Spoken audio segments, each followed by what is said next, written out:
Dul maloyo piny Uganda kachile gankal melo kompone kitukilo mantino yaro adoki piny pa klasa biche ilmesinia pe mwaka alibario piariu ya beach man UACE. Aluka adoki piny malotino kwan manyer gote mabelo ema ube mawilgo bero polo ema kuchona ni dok rome kato penyo bero % piara bongwen uya boro kulum. Wabi yarbo tin jema pole kom adoki piny man kidong lokmuken matipi yino mioropoka tin yup melo kange mochwiny. Ento kongwa chake neno matipiri huye madiro tin chia beach nendwe apaw ya dek medwe mi adek imwaga alibario pierario ya bichel.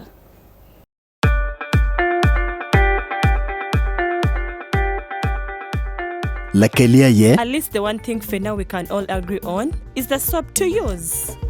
He likes that it's big and lasts long. Anti-economy. I like that it keeps my skin smooth. Ate alina echovu. And the children like that. It smells amazing. Everyone is happy. Movit soap comes in 4 fantastic flavors. Movit family soap is truly soap for the whole family. Movit. All day confidence.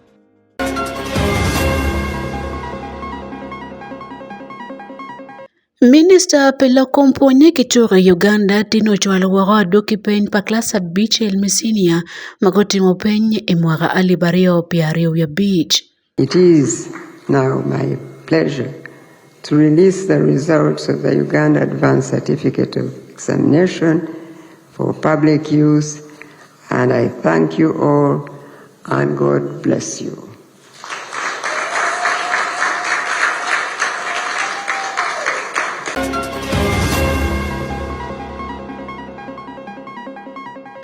Lawirori me achulo tieko diarli makibirayo iyup me kweyane anyual mameke pegedo oriburo pilotino kwan manyira igai kwan mati achuli.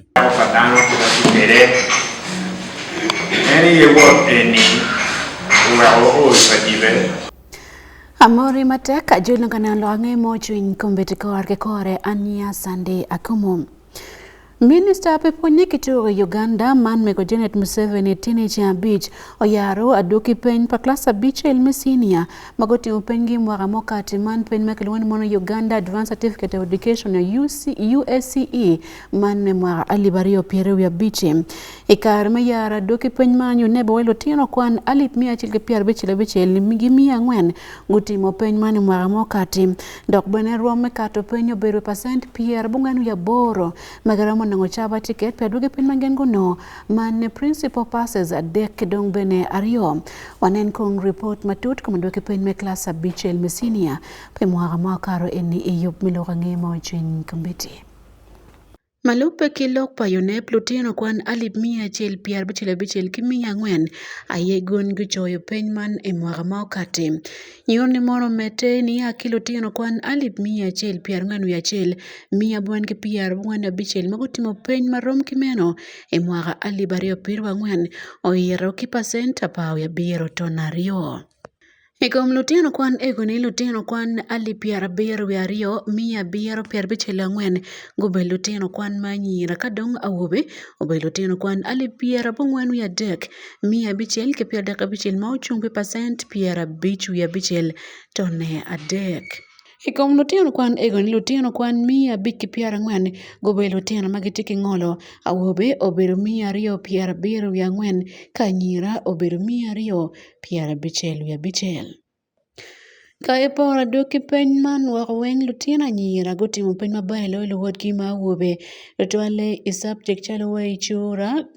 physics, general paper, subsidiary mathematics, kidong subsidiary ICT, gen gutimo peny eni mabe loyo. Ekom peny magichwalo wakotin lutino kwan mago karo peny magino chapa ticket 10% piara bichelu ya boro tonna bongwen madongo karo mabe guno principal passes ario kia dek ket mamiete kwereni. I would like to commend the Uganda National Examinations Board for the professionalism and the diligence with which they have conducted and processed these examinations. This growth reflects your visionary leadership, which has expanded access to education for learners across all levels of our education system. And we thank you very much, Mama, for that. That this year's UACE results registered comparatively fewer cases of examination malpractices than it was in the previous years. Only 47 centers out of the 2,452 reported cases of malpractices. This is, gentlemen, this is very commendable, and it demonstrates the integrity of our examination process as well as the strength and the supervision of by teachers at the school level. Mama, I salute all the teachers who continue to implementing the competence-based curriculum and whose daily efforts continue to shape the learning outcomes we are witnessing today. While examination results are is an important measure of academic success, they are not the sole determinant of the learner's potential or failure. Kaya poro ben kipeni mwaka alibario piru wangwen chura kidung chemistry gitimongi mabe loyo pen mokeneni. Ndun maloyo pen Uganda ben go yara tieni mono rom ko pen kaya poro ki mwaka mokati kiet mwaka mokeno bedo kwere choni mwaka man romo lo pen mateko twal lok me ko pen yo bedo tie piera ngwen uya bier keken ikom kachoyo pen alibario miya ngwen piera bichu ya rio makoko no bedo tie kom lutino kwan miya dek piera bichu ya chel maochung pi percent jero tone ario pilutino kwan wing makutimo pen ene. Ekar maucha olok mameke minister pila komponye ketura Uganda Janet Museveni ofoya matek dulmeyo ne pinene pen mano war mabe kibena yara adukine ekar maupore. Mengo Janet wani mono itiki gen matek dara ngeo beni mono jemi man subject mogo me science ni ayego biro gure me kwa padan mapigi tego doko miorgiti ye man te karikala manyen ene neno matek tika mjema ketimo kwa mgikome mono luoni practical. We thank God for the 1,402,434 of our children who completed the 3 levels of our basic and secondary education. I applaud the board and staff of UNEB for this achievement because UNEB has indeed successfully discharged its mandate to the expectations of the nation and on time, despite the large increase in candidature. I am pleased to note the rapid increase in candidature at the USCE examination level over the last 3 years. In entries for sciences and mathematics have also been rising. While I fully recognize the invaluable role of the humanities in shaping social morals and inculcating business and fostering an entrepreneurial spirit, an increase of 55,686 or 50.9%. This means that more of our learners are transitioning to tertiary levels of education system. And this we must thank God for. So I continue to encourage them to consider that career path. The rewards are becoming more and more visible, I think. Education, as you just heard from the chair of the board, is not about acquisition of knowledge per se, but it's about how knowledge helps us to be creative, productive, and able to find solutions to the problems in our communities and our country. Currently, we have an aligned curriculum being implemented where excess and unnecessary content has been removed and duplication of information across subject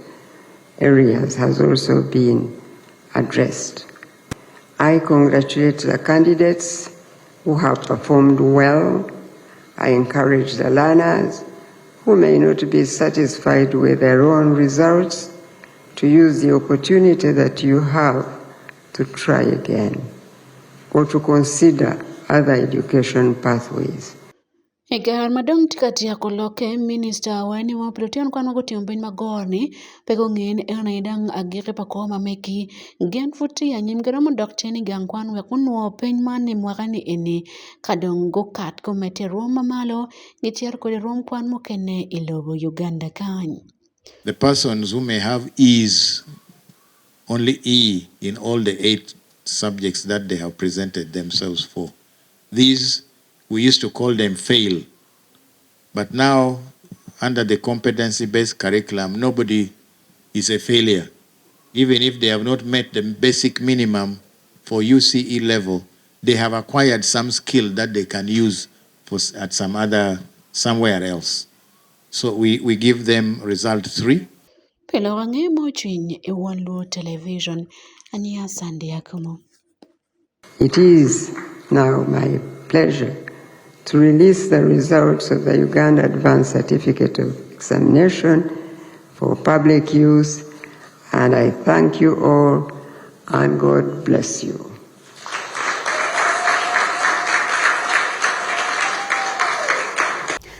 Lawirwadi ma acholi wrote David onena chana Mario tiko diero tiende weng magibirayo e yume kwe anian nyuali me medra umaka piera bichele ubo beru megedo uri buru pilotiano kwan magiti gai kwan mogi komalo melobo Uganda gai kwan ma eno yera ya Kitgum High School padibe SS Matila Mo District kidongo Paibona Primary School matie Igulu District gene mage weng bjaktino butero chilling million miere kapara bichele wekti chotu mabep man uri buru pilotiano kwan kigang kwan kamano gen kwan yene lawirode wene yer mit konyo ko gai kwan mai kar ma eno berkalimo district mokene magiti kumalo melobo Uganda kama ke kwar pa choli loyo eni kabero duji yop mokene motime e mwaga ma karo eni Ismail Jacob Jones berkalo ke yop man ke tieningo kedon ko yani nyali bo working man ket mo beru kwede pila wirodi me choli wrote David unena chana Mario ganke neti Gulu City kon kinywalo en hinde pierio angwen be dimade mwaka liba chel kimia bongwen pier bichel be bichel David onen achana Mario la wirodi me acholi mwaka ne tiga romo pier bichel ni pierio wi angwen de made ke mwaka libero ki pierio wi bichel man owero lu diro madome ya chuli gitege yop me kwero ni no menyori pala diti karmano mwaka ne tiga romo pier bichel ni de pierio wi angwen de made ke mwaka libero ki pierio wi bichel malope ki lok mo katigi bod dar magitinge yop man la ditim o kero kwe man kineno me konyo wako gedu kabur palutino kwana nyere igang kwan Kitgum High School padibe SS Matila Mo District ki Paibona Primary School matie Igulu District gai kwan man pe yopo dormitory achel tero chente million makaro miario ke apab ya bichel kolom Kenneth Okera mati won kome yop man o wajo kile kwang loka ngea tin ni kike kal kwara chuli ni yop man te pitien ma chel ni chak ke man la wirodi me achuli o don ikom en John berka kweo nyale ne wama pin eno mwakani enini kanyini o mwaka pier bichel kiloni tier 6 floors no idok elda so olu meri fo yero ba donc meri bene ki kwe ya no di tim pol eno we o mwani ene wa bicha kwe ne ko kama neng ni ngara rigoni mena tim pol ma yo tim kone yo me kwan yo me fu yo me donogo yo me kelu kuch yo pa pat ma jar dana kilo wor wen ma eno ti kedi eno wajini men gittige biak me rayo chente billion achel me konyo wako getu ka vor palotien kwana nyira igai kwana dek make yergem billion achel kachele mo karo wakero i jema meta dormitory yan dormitory mo virtual food building yan jema meta yan kitana mattress be rombe tie so kawa no be jema ni an be wa medical wa dormitory be ma back so mwana kita budget tikeli mwa ba biru da kwa temu pe school mo mu Canada no da kwa tema sese nyo line mo ke mem lo me kwan kidi bet pe dormitory ke kan no te je mu kene ma meta si da base de ba biru da kwa temu be er pa mo miro chakili ene Ruor David onen achana Mariom gen tienim birre pekil ruodi mo ken mage aki vot kabin mapat pan me chuli lu tich pagamente lu mon lu timbia chala lu reme kachel ke luak mage aki kabir me chuli Martin Akumu matila lo ko won ko matika lo yupman o wajani meno neno metiele ko gae kwan mano bino ikar me limpale wi ruodi i vot kabir mapat pan me chuli i mwag makatim Ako patano kita sikere. Any work any o ipative o ikit gum majukul areo magege wadi nyingi ni ajo mawaro bino mone kwa kaya wa bichwano me kwenye school o ai kumwor me wore teke o de way meno background Akumu otiene menom Jimmy mapod mapat mabejo maruot achana otimo lok mamako lokum kuch kidongo lobe put kaber me achuli o wako ginone pire tek me kwero mwaka piera bichel me nyodo mamegem kwero nyonwal ma o piera bichel wabi kwero beneje mapejo mala wiwori utimo imaka mukati iwarwa me production tuani yan kama wawari ye production mobilization wako kodi soybean wako kodi nabi ma Uganda Prison Services ani omio wamio berekon me wako school mo wako chene yowa wilo chengenge me school makaka wamio bere mi mo go school me chako te jemi mo mando be pol siom yo ma watika yo meneni enoni wen me kwero kita wo work ma mukati Iken yub maboteme nyim kwero ni me nyori pala wirodi me achole tie ye ngwech marathon kidong bene chamme otieno makibitio kwere me rayo chente maboteme ki i achole in la o limite ni de piera rio wia dek midwe man kama ben kibitiera tiem ni me kwero ni nyori pa ruot David Onen achana meriom Ismail Jacob Jones pi Wan Luo Television Igulu City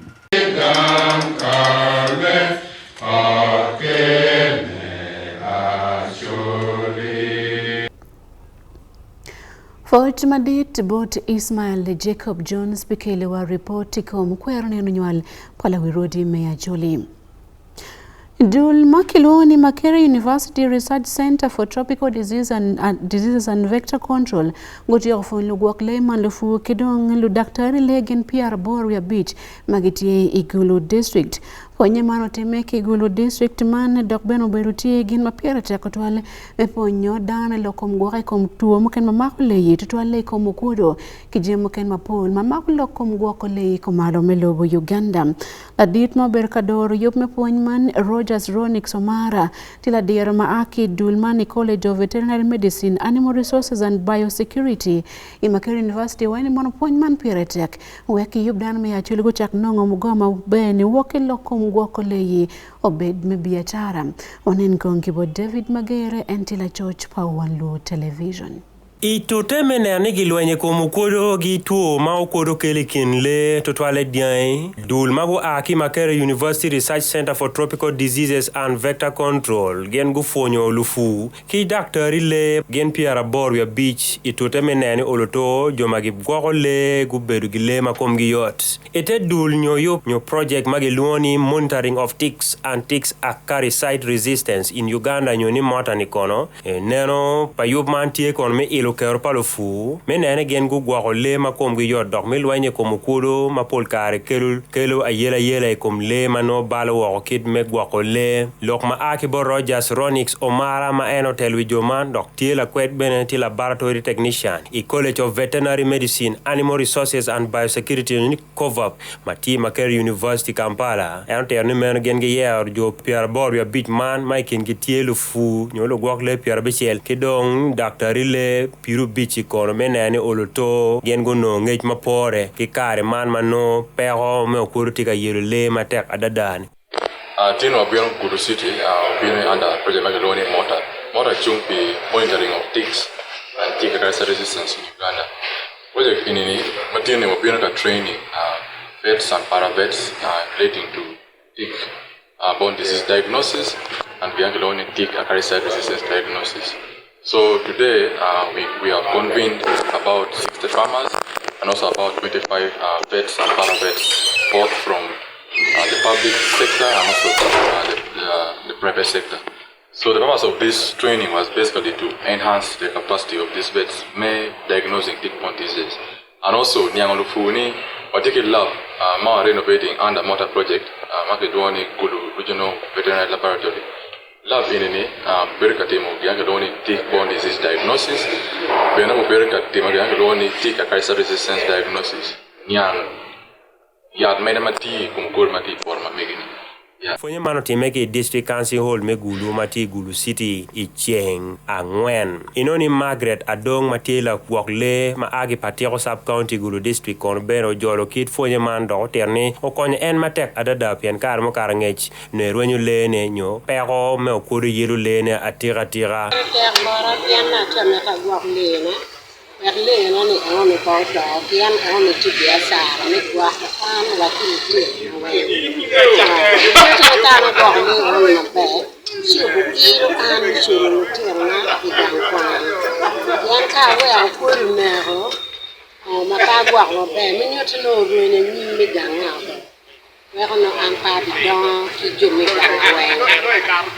no ti ki Mario ono be mi na kare afur pere gifu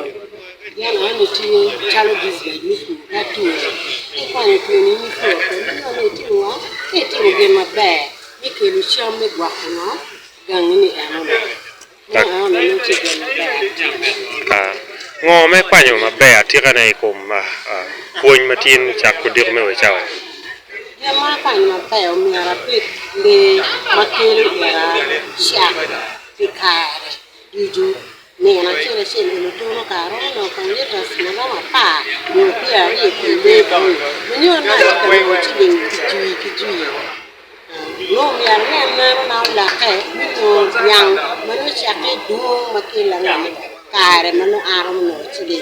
pa beri cha wen mana pe ki chere Kid meno bene Sande Olara Matie Dr. Le Achel Corbene o terni meno peoti kum karman pien nen chalo ten wat ati kin lu kwok le ki Dr. Le Petit Mabe mo mere kiti ye Pero ma wa no to le ko el mi Achel kande ti ta no cha kene ma ko wanda tere me rio fu pe ko ko ko ni ti le ni kere le go do kere do wa wa le ka karangech awati kita ba ga le dante ki do fu cha mo kere ki ti ki geno lu kwa ki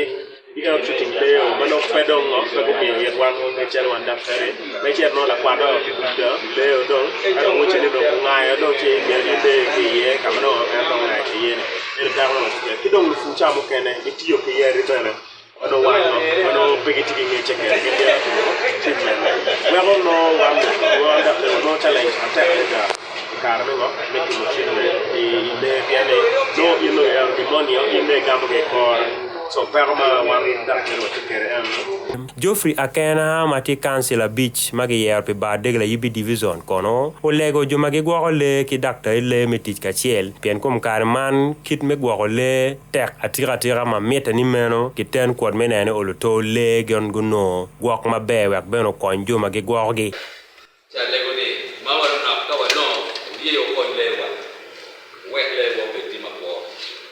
ya joli kan mero e tim ti wa ti ta ko ti ka ko wa jula ka toya amero da na me tamane ukati ilo kom ma yar ko no penyo ne wa to dik wa ni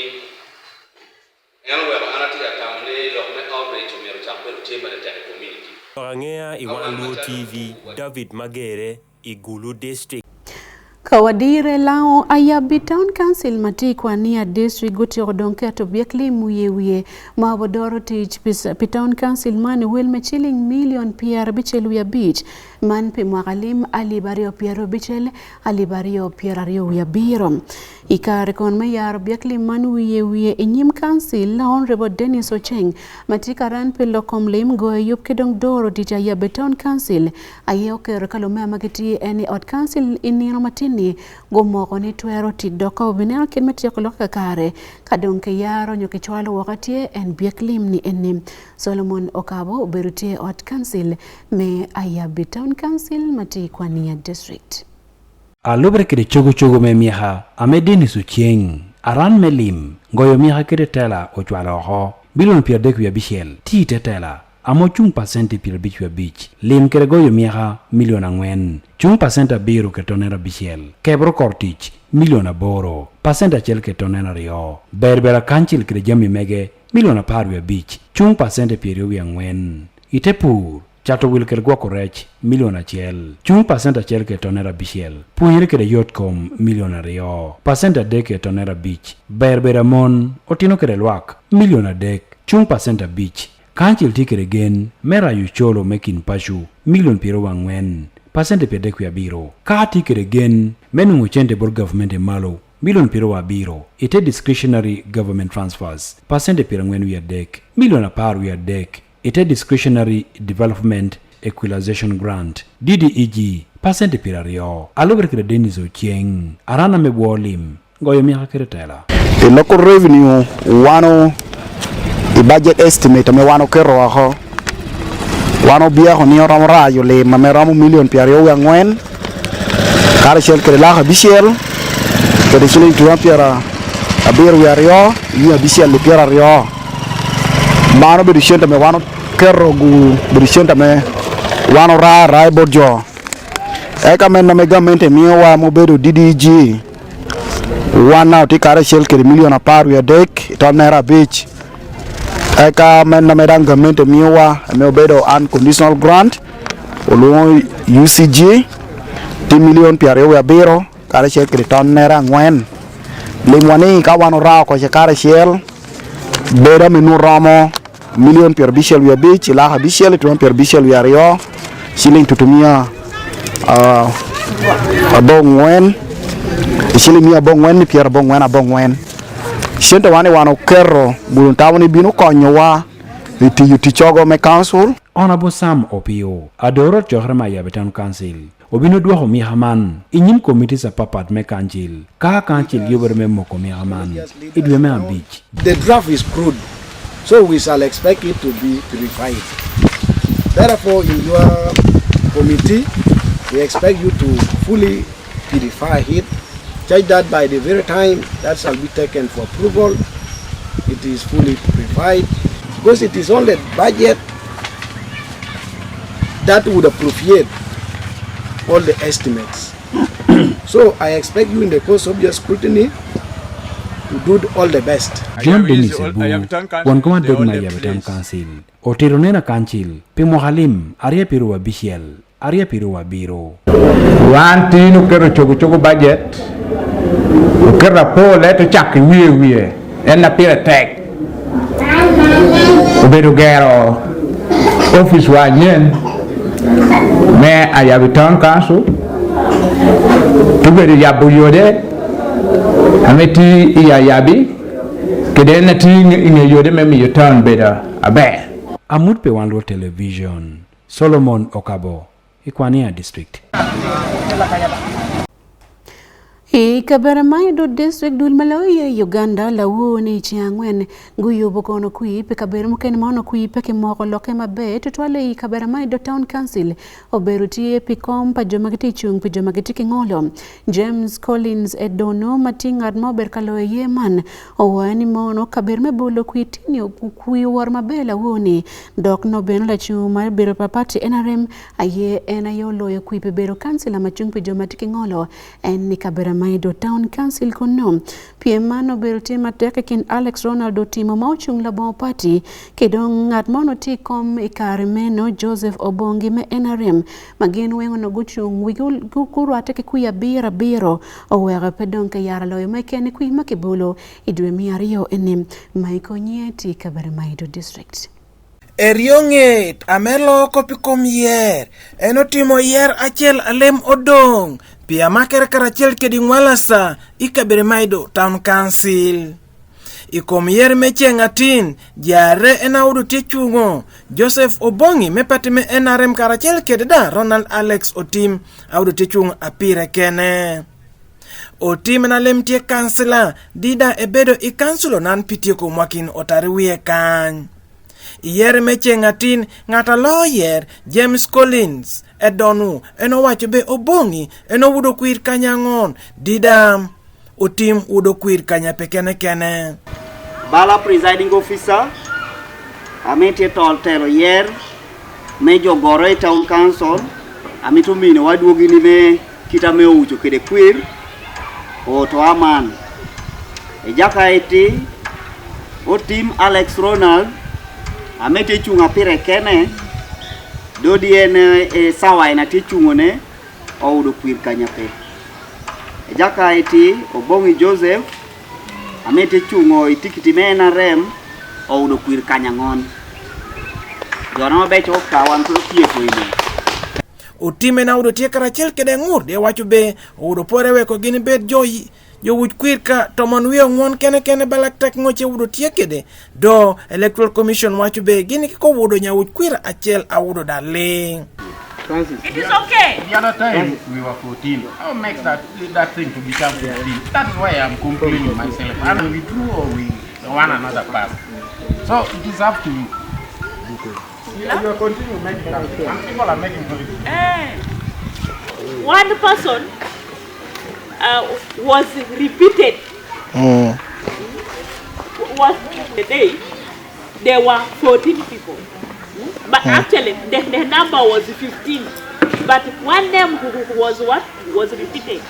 So when we went back on the what? On the ground, then he checked that, these people here are what? They repeated. One person, they repeated the what? They put two price for two parishes. So when we are rectified, even he's also aware. Ako yamo karachel kede joy ngwala sacha pato bede yerni nywagin kitie mito kede ga ko representing the council jare bakin ngwala sa de diane nombe bero kede karachel ko timuti karachel bala ja chiel so nyomi argeno mako bera pire tek eri asmanga mito neno bala kuna ge mako mage go bero neno be anena bala program ni government dede ka obino me making wala sa mako gedia ko tichere wala tere ji ni wala sa ye kono pore bala kere me government mi go directing gi kede okay anga yamo be ko pikom yerni ano mito ngata me neno pekin me wala sa je twa malo dia winyo ko meng wala si pinkan dia chwa malo ikelo na wada kon mogo permetin kito to kede anga poye to twal piento ewo to ibe wan lem oti peko pien peka le wan tiye ge woki town council ama makre kiri wala sa wan le oda sete wati kaga mo chwane wa metere wa wana kuyaka tiye so me wanti no ame wana kitu na tanyi Michael Onyenge pi Wan Luo TV Kabere Maido District. Ke West Nile chalo we bod yup me kwero nino pa mon ma otime dweni eni mon matino ke dong mon makene madungu tege ben makar gin pier biro gono jame mole makitiko tian makara chil ma obedo wa kony man dul makilon mono Trezule Foundation ayo me yurtole pedan makitiko ke ngol kedan nyira matino make mi wad gen tame gwako yot ko mameki yo mapore ke bene gwako leo me komgi kare duju la jod mamewa Robert Ariaka obedo tie en ki Yarua district kuno ikar me miyo kon majami mole bodan makaro piara biro man anyira kimon matino. Iloke bot Wan Luo television la woi angwen ki Eruba Primary School Nelson Bugembe matila dit malo dul me Trezule Foundation wani mona nyira magiti gangkwan merpo kwan ne pilokom neno ruk kache jami mole mamegi perem. And today we had an activity of giving out sanitary pads, reusable sanitary pads to young children at Eluba Primary School. The reason as to why we decided to have this outreach, it's because young people with disabilities often face a lot of challenges when it comes to that period of the month during their menstruation. So we thought about them and we mobilized reusable sanitary pads for them, in that they shouldn't miss school because of a pad. They shouldn't fail to come and attend classes or miss exams because of a sanitary pad. So that is the reason as to why we've come to Eluba Primary School to support young girls with disabilities with some reusable sanitary pads for their health, and as we commemorate or celebrate the International Women's Day. En nong beno miyo tambolo yore me konyo kolo tieno kwan ma nyiro tole lokom nongo jami mole wek go betie igangwan. Parents, they literally know that menstruation is a normal thing because they also menstruate, so they should really have sessions at home and talk to these young girls about menstruation. As we've shared with these young girls, they have said that they always experience the stomach ache, which is the cramps. They always experience the back pain. So the parents themselves, they should really have these discussions home. Florence Ajio la pony madaro manalo komlotino kwan manyira Yeruba Primary School wani mono wiya tinyo kar mo kar ngelo tin kona pol manyirge wewa kwani kuyo ente kar man jame mole makemiyone tegwa kolotina nyira egoni gai kwan. En beno moko ni mon gang kwan nan miyo jami mole pia nyira to twale magengeni gitilo peko apeke romo nongo jami mapore. Different kinds of learners, different abilities. We have challenges in our school. The challenge of sanitary pads. Our school normally puts on a small budget to help the girls, but since we have greater number, the budget normally is not enough. For today, I want to thank Toweza Foundation for helping us. Justin Patience Masia laten kwan class abiri Yeruba Primary School wani maono jami mole man tegwako anyira mapole gai kwan dwe kidwe. Like those days when I used to menstruate, I used to go home. So how is this going to help you stay in school?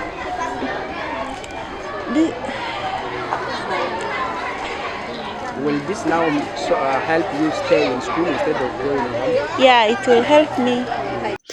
Eno wani mon kar mo karange no welo tino kano weka kwane ko yodwa ata ente wangi pieni mon gangkwan miyo jami mole anyer mapol dongi beri gangkwan. Ikar me miyo jami maga bene ke miyo tambo tanyer matino ki mon me bira gwako leo me komgi tutole bene gwako maleng en jami mole maga tika tien makara chile nwa ogak maleng ka bene ogwak etiot koma meki ikare duju magen gitiyo kwere chalawe anyer ki mon makomgi yot. Pelo wange mo chuin ki West Nile Yeruwa District, Robert Ariaka.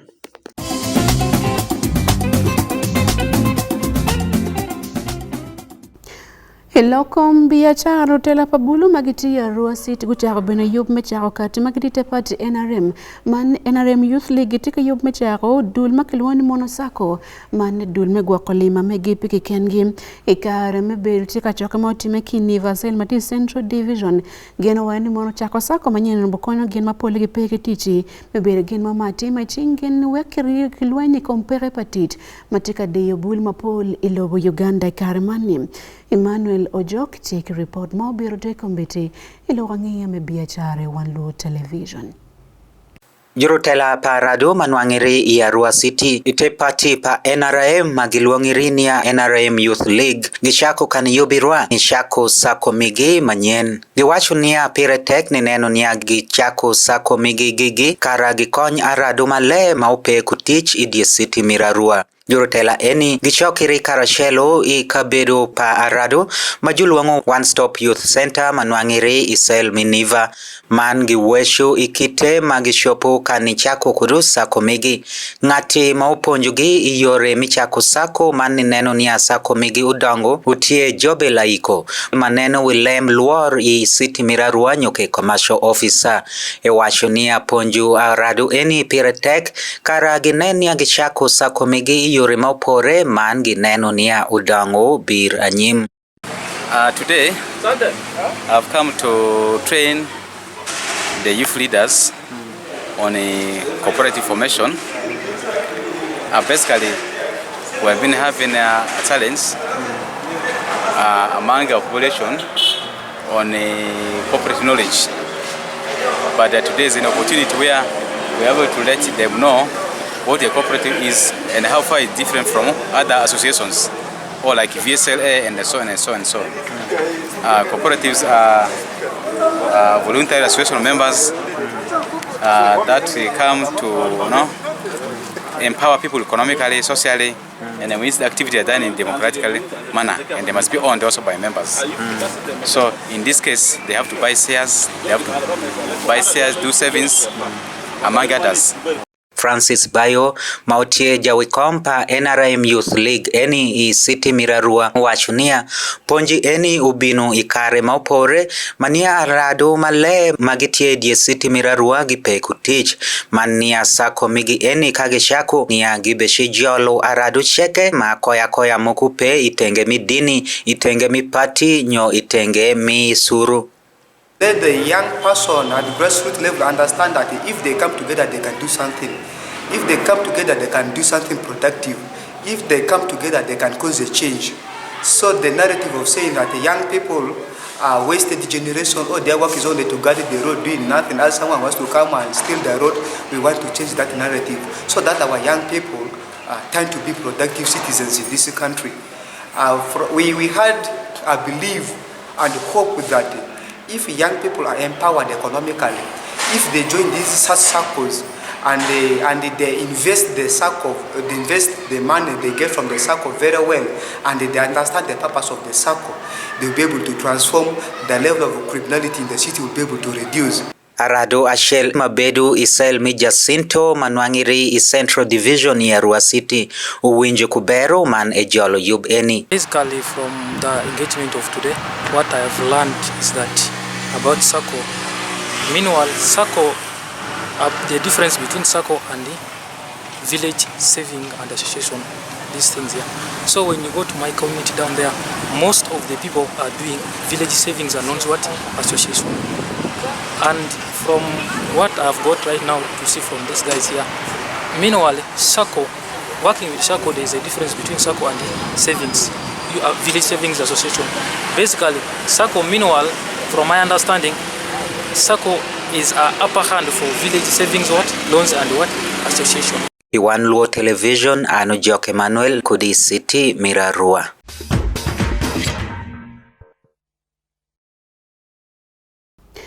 Welcome to Modilo Abidweng Maiko Malmelo Uganda Maika Mangiti to Mefufa Big Lick Chabit Mapar Mungan to Oman go to Rokipajo Uyoponi Monitum Chabit Mokat ke go again no wing Mapat Ki Glabachel Maubiri Kerman no man to Marom Choikum Chom Itum Chabitani Black Sport Botoki Cat the Football Club Pagina Black Angels Joki Iganga United Kadung Young Elephants Menware District to Club Mukenem Ndu Paraka Botoki Karo Karunji FC Kadung Magi Navy Central Obotoki Wakiso Giants FC Manweng Turume Fufa Big League Wanen Kibot David Magere. Tuku dilu me clubs pacho man me namario second division magiloni fufa big league tika dugo cheni tumcha betman kon teams a big dutume ko malame Uganda itika turugi pajo nyoete pajo mamegi ngegen chiero chien ento loyo ngagi waka tumcha bet mokaro mani kwa itur mapapa matika time tumcha betman tutwale chencha betmen inda pawia beach inoni pol teams magigen giti pajo kon isha bet mokaro black spot keken melira sita yeo no draw ento team angwen mukene go maro do magwa tutwale ngegen chiero ka turugi chien ikintur mukene matie kondong pi teams meko malme Uganda ifufa big league tumcha betman kono inoni Black Sport Football Club no giti pajo Ibeneza University Playground mani Lira City no tika jolo Kadda Football Club me boyo gerere Kampala City inoni Nebi Central Football Club nge maru maji chinchi inda boys tumcha bet mokaro keno tika jolo Wakiso Giants pajo mamegi magiluoni Luo Playground mati Nebi Town Council Nebi District kitmeno bene undu paraka Football Club me Arua City no gitika jolo karu karunji baturgi me Green Light Stadium mati Arua City kono meno benetur mati ching chabet kai paida Town Council Izombo District noni paida Black Angels ngegen bene marmach gen gitika turo ngegen bene marmach ching Kadda Football Club Kampala tumchabet mokaro no gitika jolo Iganga United Football Club ching chabet meno ibagi magiluoni Bakoro Stadium mati paida Town Council Kinwa District kono noni Young Elephants Academy Football Club no kitika jolo Ntuga Zaze Football Club me Kampala City tukmatime ki Elephant Park mati Yolweo Town Council inwa district ikintur mokene matika bino kono mapat gitu pa teams meko malme Uganda noni Bright Star Soliti kono tika jolo Chinda Boys kadong dabi me Western Uganda tikin Chigezi Homeboys no tika jolo Bunyaraguru United Football Club Mbale Heroes Mbale City no tika jolo Kataka Football Club meno ikintur matie pichabit mapa bungwen ifufa big league kong wanen kong kitwa wi mecha mefufa big league chungkwere inyim turo mecha bit mapa we bungwen ngeti yo chabit mapa we bor kono do nyim chabit mapa we bungwen mane kitwa mi mecha mefufa big league tika chungkwere ngeti to para bor Chigezi Homeboys na machiel gen lo to boro gen beno guma ke to bor go gitiana rio ke kan gitigi points pia de ku rio ina bario ti Black Sport Football Club Melira City gen go to pa we bor go lo boro gen guma ke to bichiel go gitiana ngwen tigi points pia de nono ina badek ti Ntuga Zaze Football Club me Kampala City ngeto to para bor bene gen go lo to bero go drawing tiana bor kolo gen go renyo to genyo ke go gitiana dek gitigi points pia rio wi abungwen ina bangwen tika taka Football Club go to pa wi bor go lo abungwen go drawing tiana chel ke ken go gitiana bor kolo gen gitigi points pia rio bor kena biti Young Elephants Academy tetela pa Alan Kabonge chivewele pansano madiaba gen go to pa wi boro kolo to aboro gen go drawing tiana dek ke ken go gitiana bero kolo gitigi points pia rio bero ina bangwen ti Bright Star Solitico ngeto to pa wi bor go lo aboro gen go drawing tiana ngwen go gitiana bichel tigi points pia rio bichel kena boro ti Bunyaraguru United Football Club ngeto to pa wi bor bene gen go lo to bero go drawing tiana beach ke go gitiana bichel gitigi points pia bichel bene ina bangwen ti Chinda Boys me Kampala ngeto to bor pa wi bor bene gen go lo to bero go drawing tiana dek ke go gitiana bor kolo tigi points pia rio ngwen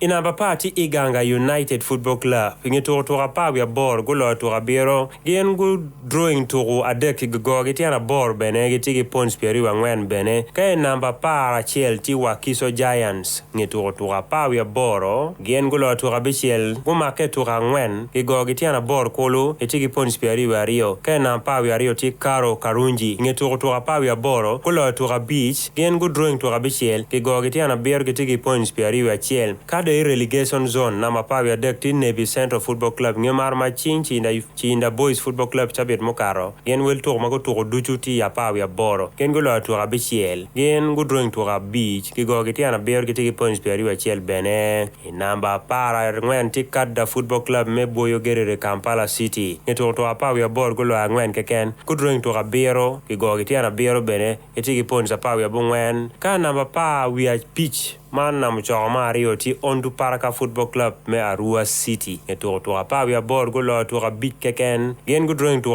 deck ka ge go gitiana pa kolo gitigi points pa wi bor kana muganyo namba giki IPM to me fufa big league ti Mbale Heroes me Mbale City ngeto to pa wi bor go lo to beach gen go drawing to Rio ge go gitiana para chiel kolo gitigi points pa wi bero lorange kom to Wan Luo TV David Magere Inoya District. Kadong malor ne dul malolo kom turo dilo igai kwan sini ya otiro kom dong bene bae woko turo olu gai kwan adek ipiem market katime lauman ituro mau chaketini iba apach Boma Grounds gen ke bae gen pen bo ber kar melo chek wing meturo dok utoro chek mani mwaka mokati ke geng dong ti kom gim gena ye aduro SS King James kidong buluge comprehensive wengiti laum laltewet pa Wan Luo TV just by gwele tiki report ma bero doge ilokom to kaduchen kadong walor woko chot yupniene. Well, chukule machini ameti ya pa district kame mohani ober kar me chwalo tina nyiragi tukudilu piu tino china me kom karman tia warnyim oti homede kai por ke wel chukule ame moha kar ober kar me chwalo tina nyiragi tuku kor tuhuman kona me tia mo chahare chengangwen doktia timere ileng ma pa Boma Ground kon no binu ber kar me chako keboro kom matu hachel ka ginang mohagi rwate ke dang ober tin kwan otina nyira me Apache secondary school kere PG comprehensive gin kono bino berke kare me ya bolek ko dikuchon kaname Apache du tabino berke kare me dinno nyira me PG comprehensive gola angwene kom tangweno maru sit kono bino berke kare me donyo gin dang lek gin kere roja sit kaname maru sit tabir berke kare me matu gola chel ikom maraja sit acho San Francisco gal kono bin be danker kare me donye gini lek ki yonge gin kono berker kare me mahar gini kere Apache SS gin kono bin berker kare me matu gola chel ikom Apache SS ya butu human na me kono bin berker kare me chahare ko ilek ma Apache Boma Ground hotel papa me bo tu human uponye tu kero tin kwan mo berker kare me lo kere Wan Luo television a wo berker tu human na me tia warnyim gin kono tir ni manono ya iborra kanen kay por kere mo carro ala tie yen wel chukula mo bini to man wel lero medde mo carro beru ka kere chukula romo officiel herman mo hani no tikere abongwen tikere jo te ro mo carro me beru Apache secondary school te beru kere San Francisco girls tikere Maru City secondary school tike de PG comprehensive the legacy academy Apache secondary school here Chegar SS Ibuja SS credo tie chukula chelo kana me podo chahera me potidi tutwal manu tie longone Arocha City secondary school tuhunien chikere ye kautina meti chukul ame nu mo hani pokar mo pier yo no ame ke tiu chora dumiere unyoli pokar ni no chele de ma chel mo tut mier yo bisiel kerena mir nu iti kwan. We agreed as follows. We agreed that we shall not entertain non-bona fide students, participants. I want to inform you that last year the following schools have been disqualified, including their head teachers. And they have been made to make apologies. And they have been made to pay money because they have condoned the rules. They have compromised the rules of OSA. The schools include Duku SS. If you don't see a Duku SS participating this year, you should know that is the reason. The other school is St. James. King James. If you don't see King James participating this year, you should know that is the reason of trying to break the rules of OSA. Then the other third one is Buluge comprehensive. They have already been banned from the sport. Now, a young person, a student, is a mystery. Each one of you is a mystery. Just like Nelson Obote was a mystery. He did not know he would become a president. But the circumstances that worked around him eventually made him to become the what? The president. Even you do not know what you are going to be tomorrow. It can be possible that your success in life can come through sport. And so as head teachers, we are supposed to nurture your talent. And that is why we have wholeheartedly said you should come and participate in this competition.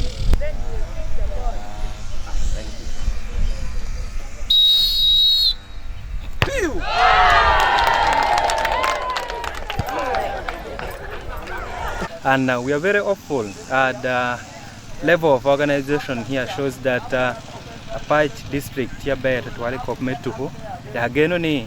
Gwachuorieni, are very organized and very transparent enough. Mekope ko better pay Kirataneno, Yobatikede, one national Rohia seat, Utuni final, Dauter. Bino. Kala kai kuno bedu bedu mo agreement na machel be binu tu ko piana kai PG comprehensive school ja here unyira ne hare mo pot pokwa dilo eto mo khani wana bedu kere miri me ko boni kai do bendi wa yoru kelo ko but for the very first time we have brought girls and they are very ready, they are very willing to participate. We shall ensure that we don't give up in our game. Wan Luo television just pagwel Yapach municipality. And then Wan Luo television oya giki pa yukmelo ange mo chuintin ni pichi beach ania sande Akumu wa make chabit manyen metekenen Wan Luo television.